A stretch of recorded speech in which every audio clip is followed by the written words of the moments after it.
Class 10th subject science chapter number 5 chemistry in everyday life part 4। आज जो है ये चैप्टर का जो स्टार्टिंग पोर्शन था जो हमने डिस्कस नहीं किया था, हमने बीच में छोड़ दिया था। मैंने आपको कहा था इस चैप्टर को हमने पार्ट्स में डिवाइड किया था। जो आपका ना एसिड बेस कॉन्सेप्ट है, अम्ल क्षार अवधारणा, आज हम उसके बारे में पढ़ेंगे। तो चलिए शुरू करते हैं। एसिड या अम्ल, तो अब तक आपने पढ़ा, हम छोटी क्लास से पढ़ते हैं अम्ल क्या होते हैं। अम्ल क्या होते हैं? स्वाद में खट्टे होते हैं, जैसे नींबू है, इमली है, इन सब में क्या होते हैं? अम्ल होते हैं, एसिड्स होते हैं, आपको पता है। और स्वाद में क्या होते हैं? खट्टे होते हैं। तो एसिड का पहला तो अपना क्या हो जाएगा कि स्वाद में कैसे होते हैं? खट्टे। बात करें बेस की, बेस या क्षार, तो जो क्षार होते हैं वो स्वाद में क्या होते हैं? कड़वे।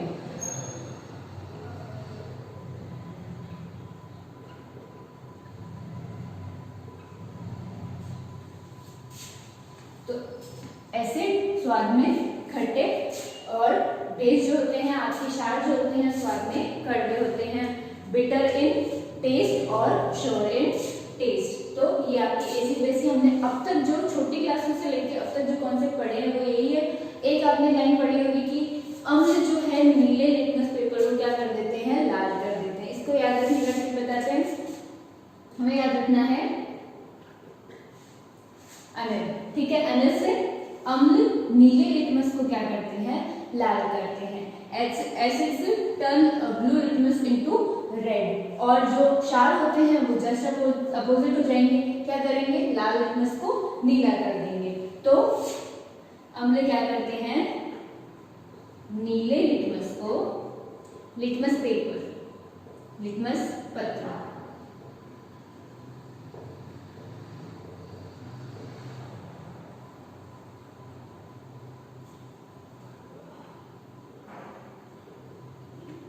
और आपके क्षार या बेस क्या करेंगे? लाल लिटमस पेपर को नीला बना देते हैं।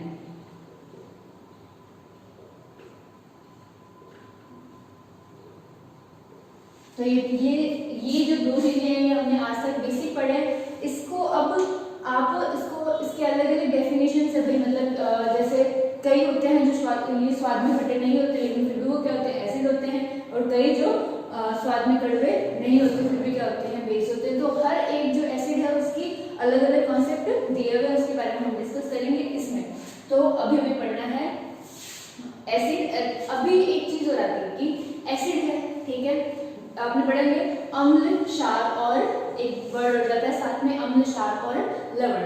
तो ये हमेशा याद रखना, वेरी वेरी इंपॉर्टेंट, कि जब एक अम्ल मिलता है, अम्ल और एक जब क्षार अभिक्रिया करता है, अम्ल क्षार या आपका एसिड प्लस बेस जो आपस में रिएक्ट करते हैं तो क्या बनता है?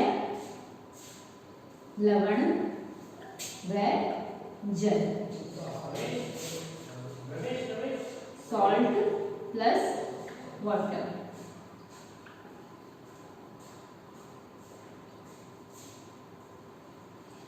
हमेशा यही अभिक्रिया होती है, एक अम्ल और एक क्षार जब मिलते हैं तो आपस में क्या बनाते हैं? लवण और जल बनाते हैं। इस अभिक्रिया को, जब एक एसिड का मिलना और एक बेस का मिलना जब अभिक्रिया होती है, इस अभिक्रिया को, इस रिएक्शन को हम क्या कहते हैं? इसे हम कहते हैं उदासीनीकरण की अभिक्रिया या न्यूट्रलाइजेशन रिएक्शन, ठीक है। तो उदासीनीकरण की अभिक्रिया क्या है? आगे आप जब 6th चैप्टर पढ़ेंगे, हम अपना 6th चैप्टर में ना पूरा रिएक्शंस का चैप्टर है, उसमें वहां पे अपना रिएक्शन आती है न्यूट्रलाइजेशन रिएक्शन। तो न्यूट्रलाइजेशन रिएक्शन या उदासीनीकरण की अभिक्रिया क्या है? उदासीनीकरण अभिक्रिया क्या है कि जब एक अम्ल और एक क्षार आपस में मिलते हैं तो वो क्या बनाते हैं? लवण अथवा तथा जल बनाते हैं। मतलब हमेशा यही रिएक्शन होगी। एग्जाम्पल देखें, फॉर एग्जाम्पल जैसे अम्ल का उदाहरण ले तो अम्ल आप जानते हो हमने लिया था HCl, ठीक है, हाइड्रोक्लोरिक एसिड। और क्षार का ले तो NaOH, सोडियम हाइड्रोक्साइड। ये क्या है? एक अम्ल है और ये क्या है? एक क्षार है। ये जब आपस में विक्रिया करते हैं तो क्या बनता है? NaCl plus H2O, NaCl plus H2O। NaCl क्या है? कॉमन सॉल्ट या खाने का नमक, हमें पता है, ठीक है। तो ये क्या है? सॉल्ट, और ये क्या है? H2O water. तो अम्ल व क्षार आपस में मिलकर क्या बनाते हैं? लवण तथा जल बनाते हैं। इस अभिक्रिया को कौन सी अभिक्रिया कहते हैं?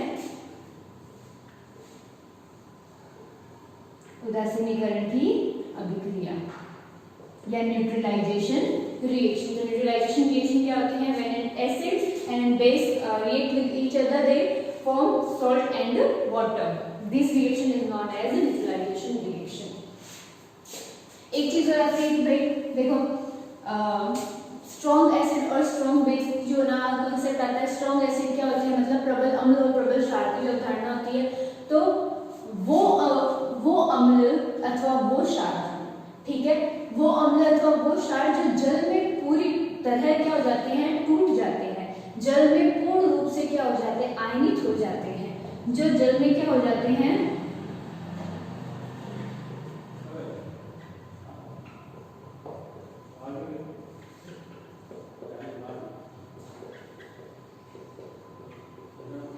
जो जल में पूर्ण तरह आयनित हो जाते हैं वो क्या होते हैं? प्रबल अम्ल या प्रबल क्षार।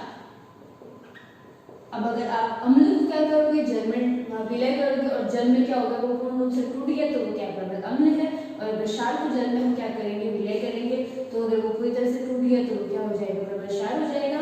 मतलब जब एक आपका एसिड वाटर में क्या होता है? पूरी तरह से क्या होता है? आयनाइज हो जाता है, ठीक है, आयनाइज हो जाता है। वो क्या होता है? स्ट्रॉन्ग एसिड और स्ट्रॉन्ग बेस होता है। और जो आपके वाटर सॉल्यूशन में या एक्वस सॉल्यूशन में, अपने एक्वस सॉल्यूशन में क्या नहीं हो पाता? पूरी रूप से मतलब पूर्ण तरह या पूरी रूप से क्या आयनाइज नहीं हो पाता, आयनित नहीं हो पाता, वो क्या होता है?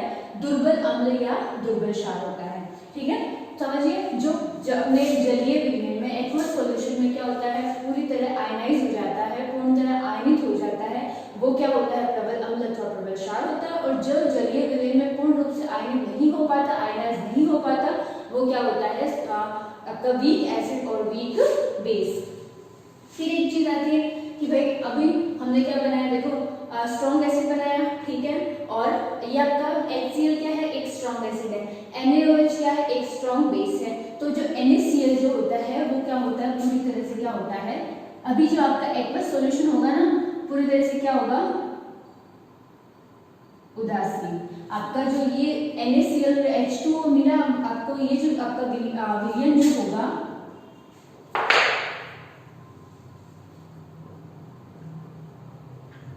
वो कौन सी प्रकृति का होगा? उदासीन प्रकृति का होगा, ठीक है। क्यों? क्योंकि ये क्या है? आपका प्रबल अम्ल प्लस प्रबल क्षार, तो विलयन कैसा हो गया? उदासीन। अब अगर आप क्या लो? प्रबल अम्ल लो प्लस दुर्बल क्या लो? क्षार लो, तो विलयन कैसा होगा? बताओ। प्रबल अम्ल है और दुर्बल क्षार है, तो विलयन कैसा हो जाएगा? ऑफ कोर्स अम्लीय। यदि उल्टा हो कि भाई आपका दुर्बल अम्ल है, समझ रहे हैं? स्ट्रॉन्ग एसिड और वीक बेस जब मिलते हैं तो जो आपका सॉल्यूशन होता है, आपके पास जो सॉल्यूशन आपको मिलता है वो कैसा होता है? एसिडिक नेचर का होता है, ठीक है। और अगर क्या हो? आपका वीक एसिड हो प्लस स्ट्रॉन्ग बेस हो, तो जो आपका सॉल्यूशन होगा वो कौन से नेचर का होगा? क्षारीय प्रकृति या बेसिक नेचर का होगा। तो strong acid plus strong base, तो सॉल्यूशन जो है वो कैसा होगा? न्यूट्रल होगा। Strong acid plus weak base, तो सॉल्यूशन कैसा होगा? एसिडिक होगा। Weak acid plus strong base, तो जो सॉल्यूशन है वो कैसा होगा? बेसिक होगा, क्षारीय होगा। और अगर क्या हो?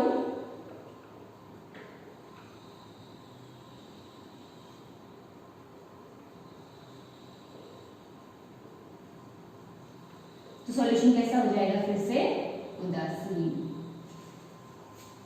एग्जाम्पल है प्रबल अम्ल और प्रबल क्षार का एग्जाम्पल हमने ले लिया। भाई HCl है, NaOH है, तो क्या बनेगा? NaCl बनेगा और H2O बनेगा। प्रबल अम्ल का अगर एग्जाम्पल ले, प्रबल अम्ल यहाँ से देखो, HCl क्या है? प्रबल अम्ल है। दुर्बल क्षार का उदाहरण है, दुर्बल क्षार का उदाहरण हो जाएगा NH4OH, अमोनियम हाइड्रोक्साइड। तो आपका रिजल्ट क्या होगा? क्या बनेगा? NH4Cl plus H2O। NH4Cl क्या है? अमोनियम क्लोराइड, और इसका जो नेचर होगा वो कैसा होगा? अम्लीय होगा या एसिडिक नेचर का होगा आपका सॉल्यूशन। सेकंड, ये अपना फर्स्ट वन एसिड है और ना प्रबल क्या है आपके पास जो स्ट्रॉन्ग बेस है। तो एसिड ये जो आपका सॉल्यूशन होगा वो कैसे होगा, बेसिक नेचर का होगा। तो वीक एसिड जो है उसका एग्जांपल हो जाएगा CH3COOH। ये है एसिडिक एसिड।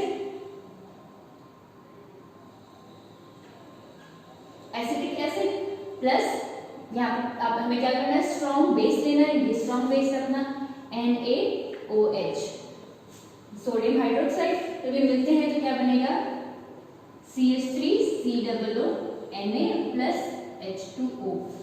ये कैसे बना, जब ये आपका एसिडिक एसिड टूटता है, एसिड है इसलिए हमेशा क्या देता है H प्लस देता है, तो बाकी क्या रिमूव हो जाएगा CH3COO माइनस और ये H प्लस, यहाँ से क्या Na प्लस रिमूव होगा।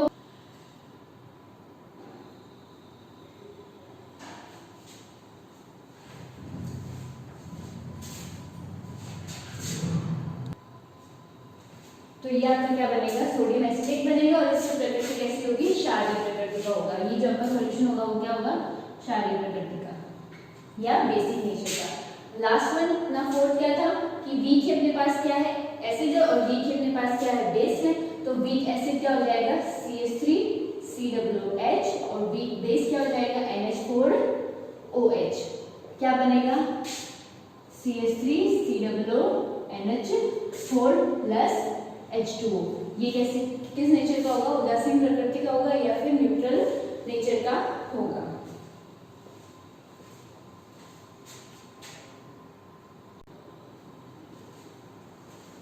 तो हमने देखी कि जब एक एसिड और एक बेस मिलता है तो क्या बनते हैं, सॉल्ट बनते हैं। ठीक है, तो जितने भी सॉल्ट हमें बनाने हैं उनके लिए मतलब जो जनरली अगर आपको सॉल्ट का मैन्युफैक्चर करना है तो आपको क्या करना पड़ेगा, एसिड और बेस को कंबाइन करना पड़ेगा। तो इस तरह से जो सॉल्ट फॉर्म होते हैं, जो जिन लवणों का निर्माण होता है वो उनके जो मेल्टिंग पॉइंट होते हैं, आपको पता है नमक को जब गर्म करते हैं तो वो आसानी से पिघलता नहीं है, तो उनके जो मेल्टिंग पॉइंट होते हैं, बॉइलिंग पॉइंट होते हैं, मतलब उनके गलनांक और उनके क्वथनांक। ठीक है, गलनांक मतलब जिसपे कोई भी पदार्थ, गलनांक क्या होता है, वह टेम्परेचर जिसपे कोई पदार्थ द्रवित अवस्था में आता है, और क्वथनांक जब कोई पदार्थ वाष्पित अवस्था में जाता है, मतलब जब उस लिक्विड का क्या बनता है, वेपर बनता है। वो जो पॉइंट होता है इनके लिए बहुत क्या होते हैं, बहुत हाई होते हैं, उच्च होते हैं, उच्च गलनांक और उच्च क्वथनांक वाले होते हैं ये लवण। और कई बार इनमें क्या होते हैं,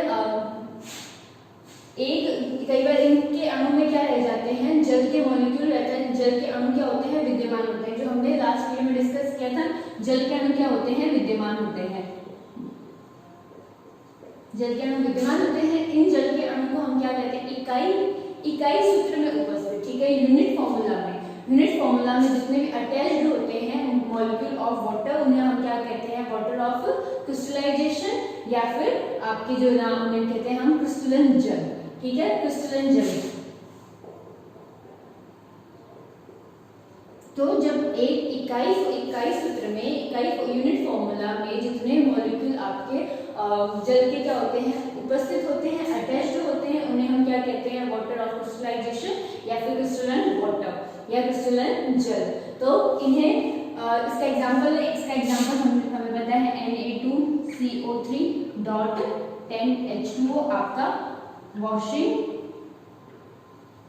सोडा या धावन सोडा। तो जो धावन सोडा है इसमें क्या होते हैं, धावन सोडा के इकाई सूत्र में 10 जो अणु है जल के क्या होते हैं, विद्यमान होते हैं। इसलिए यहाँ पे जो क्रिस्टलन वाटर है वो क्या हो जाएगा, 10। इसका सेकंड एग्जांपल आपको पता है, हमने लास्ट में डिस्कस किया है, हाफ H2O। ये क्या है अपना POP, प्लास्टर ऑफ पेरिस। तो प्लास्टर ऑफ पेरिस के एक मॉलिक्यूल में क्या होते हैं, half molecule of water present होता है, और इसे हम क्या बोलते हैं, क्रिस्टलन वाटर।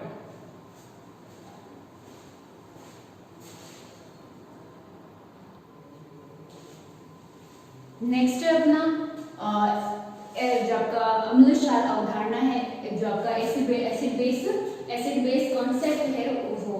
ठीक है, उसमें जो फर्स्ट है वो आपका क्या है, आरएनएस। ठीक है, फर्स्ट कॉन्सेप्ट है अपना आरएनएस।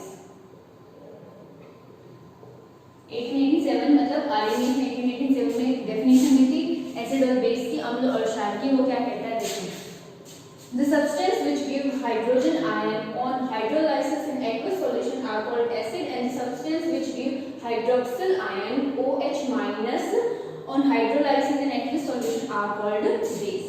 तो वे पदार्थ, the substance, वे पदार्थ जो जलीय विलयन में आयनित होकर, ठीक है, हाइड्रोलाइसिस मतलब उन पदार्थों को जब आप एक्वस सॉल्यूशन में क्या कर रहे हो, मिला रहे हो, मतलब उनका हाइड्रोलाइसिस करवा रहे हो, तो हाइड्रोलाइसिस होके जब कोई पदार्थ जलीय विलयन में हाइड्रोलाइसिस या फिर घुल के क्या देता है, H+ आयन देता है वियोजित होकर, ठीक है, जलीय विलयन में वियोजित होकर क्या देता है, H+ आयन देता है। वे पदार्थ क्या होते हैं, एसिड होते हैं, आर कॉल्ड एसिड। और अगर कोई सब्सटेंस जलीय विलयन में वियोजित होकर क्या करता है, हाइड्रोक्सिल आयन OH माइनस देता है, तो क्या होता है, बेस होता है या क्षार होता है। तो वे पदार्थ जो जलीय विलयन में वियोजित होकर क्या करते हैं, H+ आयन मुक्त करते हैं, वे क्या होते हैं, अम्ल होते हैं, तथा वे पदार्थ जो जलीय विलयन में वियोजित होकर OH माइनस आयन देते हैं, वे क्या होते हैं, क्षार होते हैं। एग्जाम्पल देखेंगे,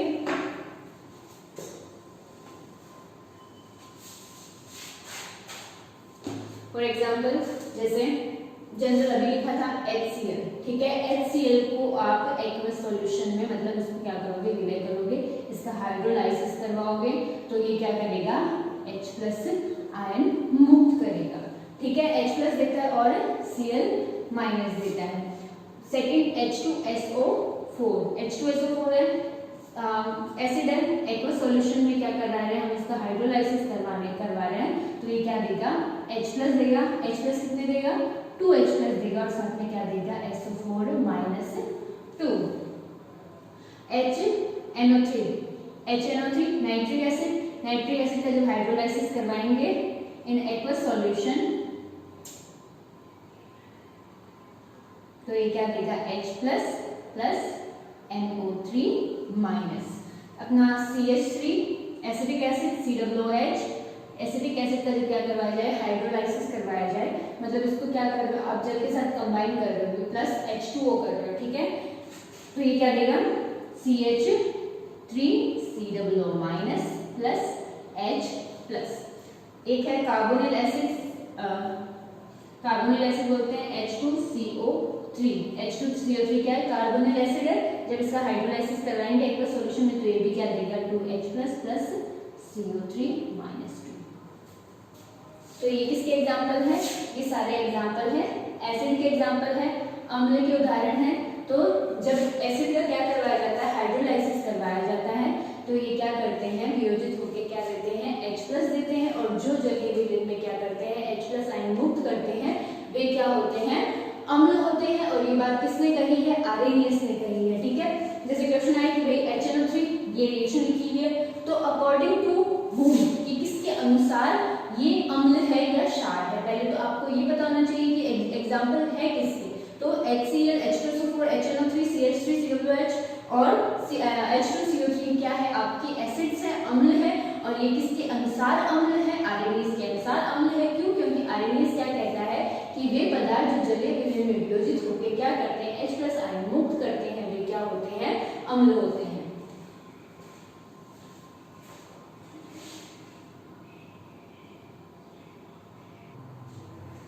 नेक्स्ट बेस के एग्जांपल देखते हैं, क्षार के उदाहरण। तो एग्जांपल क्या हो जाएंगे, देखो KOH क्या है, पोटेशियम हाइड्रोक्साइड। जब इसे क्या करेंगे, जलीय विलयन में इसको घोलेंगे और इसका हाइड्रोलाइसिस कराएंगे, तो ये क्या मुक्त करेगा, K+ प्लस OH-। ठीक है, NaOH क्या है, ये सोडियम हाइड्रोक्साइड, कास्टिक सोडा। इसका जब क्या करा जाता है, हाइड्रोलाइसिस करवाया जाता है एक्वस सॉल्यूशन में, तो ये क्या करता है, Na+ देता है और OH- देता है। उसके बाद में ये अपन एक एग्जाम्पल पढ़ा था CaOH का होल ट्वाइस। ये क्या है, कैल्शियम हाइड्रोक्साइड, आपका कास्टिक चूना।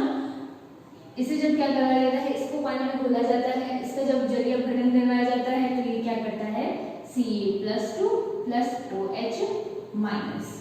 उसके बाद में NH4OH अमोनियम हाइड्रोक्साइड, इसका हाइड्रोलाइसिस करवाया गया, तो ये क्या देगा, NH4 प्लस OH-।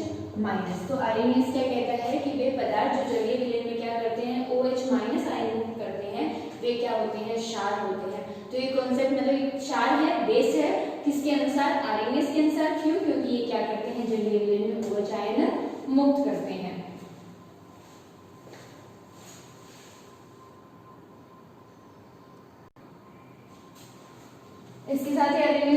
इसका क्या था, इसने आर्हेनियस ने कहा कि भाई वे एसिड या फिर जब हम थोड़ी देर पहले पढ़े थे स्ट्रॉन्ग और वीक एसिड की बात कर रहे थे हम कि स्ट्रॉन्ग कौन से एसिड होते हैं और वीक कौन से एसिड होते हैं, तो आर्हेनियस ने इस कॉन्सेप्ट को क्लियर किया कि वे अम्ल जो पूर्ण तरह क्या हो जाते हैं, जलीय विलयन में वियोजित हो जाते हैं, वो क्या होते हैं, स्ट्रॉन्ग होते हैं, और जो पूरी तरह से आयनाइज नहीं हो पाते, वियोजित नहीं हो पाते, वो क्या होते हैं, वीक होते हैं। उसके बाद में आर्हेनियस ने ये कॉन्सेप्ट दिया H+ और OH- के ऊपर, लेकिन कुछ एसिड्स ऐसे भी होते हैं जिसमें कुछ ऐसे मतलब सब्सटेंस होते हैं जो एसिडिक नेचर के होते हैं लेकिन उनमें H+ प्रेजेंट ही नहीं होता, और कुछ बेस ऐसे होते